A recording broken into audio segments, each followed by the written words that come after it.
பணக்காரன் ஆவறதுக்கு மேனிஃபெஸ்டேஷனை 1000 பேர் 1000 விதமா சொன்னாலும் உண்மையிலேயே பணக்காரன் ஆனவங்க எத்தனை பேர்? பணக்காரன் ஆவறதுக்கான மேனிஃபெஸ்டேஷன் சொல்லி கொடுக்கறவங்களே சாதாரண நிலையில தாங்க இருக்காங்க. அப்படின்னா உண்மையிலேயே பணக்காரன் ஆவறதுக்கான யுக்தி தான் என்ன? சும்மா கோடி ரூபாய் பணம் வேணும்னு எழுதி வச்சுட்டு அதையே நினைச்சு ஜபம் பண்ணி சீக்ரெட் ஈர்ப்பு விதி மாதிரி பணம் கிடைச்சவங்களை எத்தனை பேரை நீங்க நேர்ல பார்த்திருக்கீங்க? உண்மையான கோடீஸ்வரர்கள் செய்த மேனிஃபெஸ்டேஷன் யுக்திகளை ஆன்மீகத்தோட கனெக்ட் பண்ணி இந்த பதிவுல சொல்ல போறேன். உண்மையிலேயே இந்த நாடு இயங்குறதே பணக்காரங்களால தான். அதனால முதல்ல பணக்காரங்க மேல இருக்கிற வெறுப்பை கைவிடணும். நம்ம ஊர்ல லட்சுமி பூஜை லட்சுமி யாகம் பண்ணா பணம் கொட்டுன்னு ஒரு பெரிய ஏமாத்துவால நடந்துகிட்டு இருக்கு. நாம செய்ய வேண்டியதை செஞ்சா லட்சுமி நம்மளை தேடி வருவா. அதாவது money is always a by product, அதாவது ஒரு மறைமுக பொருள். நேரடியா பணத்தை அடையவே முடியாது. இன்னைக்கு கார்ப்பரேட் கம்பெனிஸ்ல ரெவென்யூ ட்ராக் பண்றதுக்காக பெரிய மேன் பவரை செலவழிச்சு வீணடிக்கிறாங்க. ஒரு நிறுவனம் செய்யக்கூடிய ப்ராடக்டையோ சர்வீஸையோ முறையா தெளிவா குறைந்த செலவுல செய்து கொடுத்தாலே ரெவென்யூங்கிற பை ப்ராடக்ட் தன்னால வரும். அதை விட்டு போட்டுட்டு வருமானத்தை மட்டும் இலக்கா வச்சா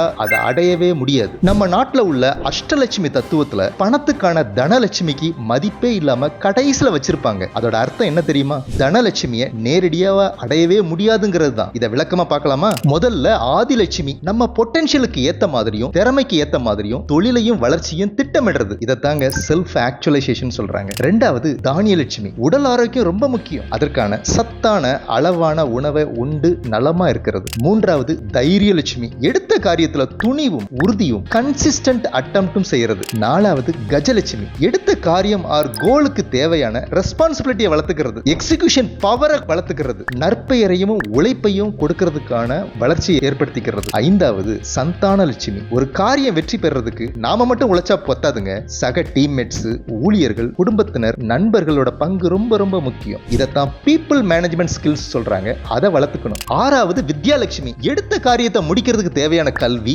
ஞானம், அறிவு, டெக்னிக்ஸ், யுக்திகள் இது எல்லாத்தையும் வளர்த்துக்கிறது. ஏழாவது விஜயலட்சுமி, மேல குறிப்பிட்ட 6 லட்சுமியோட குவாலிட்டிஸையும் நீங்க ஒண்ணு விடாம பண்ணிருந்தீங்கன்னா வெற்றிங்கிற விஜயலட்சுமி தானா வருவா. எட்டாவது தனலட்சுமி, கடைசியாக பணத்துக்கான லட்சுமி. இந்த லட்சுமியை நீங்க நேரடியாக அடையவே முடியாது. முன்பு குறிப்பிட்ட 7 லட்சுமிக்குரிய தன்மையை உங்க லைஃப்லயோ ஆபீஸ்லயோ நீங்க ஃபாலோ பண்ணினீங்கன்னா பணம்ங்கிற பை ப்ராடக்ட் தன்னால உங்களை தேடி வரும். நிறைய பேர் மேனிஃபெஸ்டேஷன்ங்கிற பேர்ல ஷார்ட்கட்ல கோடீஸ்வரர் ஆகிறதுக்காக மக்களை குழப்பிக்கிட்டு இருக்காங்க. திறமையும் உழைப்பும் இல்லாம தனலட்சுமி அடையவே முடியாது. அப்படியே அடைஞ்சாலும் அது நிலைக்காது. முதல் 6 லட்சுமி இருக்கிறவங்க கிட்ட தான் விஜயலட்சுமி வருவா. அவ பின்னாடியே தனலட்சுமி வருவா. இதுதான் அஷ்டலட்சுமி தத்துவம் நமக்கு சொல்றது. அப்படியே கிடைச்ச பணத்தை உங்களுக்கு மட்டுமே வச்சுக்கிட்டு இருக்க முடியவும் செய்யாது. அதுல இயற்கை சமூகத்தோட பங்கும் இருக்கு. அதனால சம்பாதிச்ச பணத்துல அட்லீஸ்ட் 10% இயற்கைக்கும் சமூகத்துக்கும் உதவி செய்து அஷ்டலட்சுமியை காலத்துக்கும் உங்க கூடயே வச்சுக்கிறதுக்கான சூட்சமும் இருக்கு. இந்த பதிவு பற்றி உங்க கருத்துக்களை கமெண்ட் பாக்ஸ்ல தெரியப்படுத்துங்க. லைக், ஷேர், சப்ஸ்கிரைப் பண்ணுங்க. நன்றி, வணக்கம்.